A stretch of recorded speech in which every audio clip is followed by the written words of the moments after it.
ফাটা, না হলে কিন্তু এবার কপালে কষ্ট আছে। বলে আমি রেডি হবো কেন? আমি তো বলেছি আমি স্কুলে যাবো না। এবার বেশি দোল করলে কিন্তু আমি বাইরে থেকে চলে যাবো। আর দেখ ভালোভাবে বলছি রেডি হয়ে যা, না হলে কিন্তু তোর বাবা আসলে তো কপালে কষ্ট আছে। বৌমা, বাচ্চা ছেলে কিছু বোঝে না, ও কইভাবে বললে কেউ বুঝবে নাকি? দাদু ভাই, তুমি স্কুলে না গেলে তুমি বড় হবে কি করে? আর বড় হয়ে তো তোমাকে বিশাল বড় চাকরি করতে হবে, তাই না? বালা ভুলো পাতা, তুমি চুপ করো। ওরা নিজে তো কোনোদিন স্কুলে যায়নি, আবার আমার গান মাতাল করতে। কি হয়েছে তোর এত বড় সাহস? তো দাদুকে এসব কি বলছিস? দেখ আমি কিন্তু শেষবার বলছি, তুই কি রেডি হবি না আমি তোর বাবাকে ডেকে নিয়ে আসবো? বললাম তো আমি স্কুলে যাবো না, এক কথা বলতো নাকি? তার মানে তুই স্কুলে যাবি না তাই তো?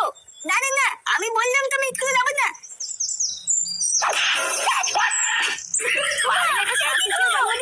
পাড়া হার মাংস সব জ্বালিয়ে গেল। কি গো, আমার ছেলে এটা কি হলো? মাগি, আমার ছেলে এটা কি হলো? কোথার বাল একটা বাতা ছেলেকে রেডি করতে পারে না, শুধু ঘরে বসে এসে গেলাই শিখেছে। তাড়াতাড়ি ওকে রেডি করো।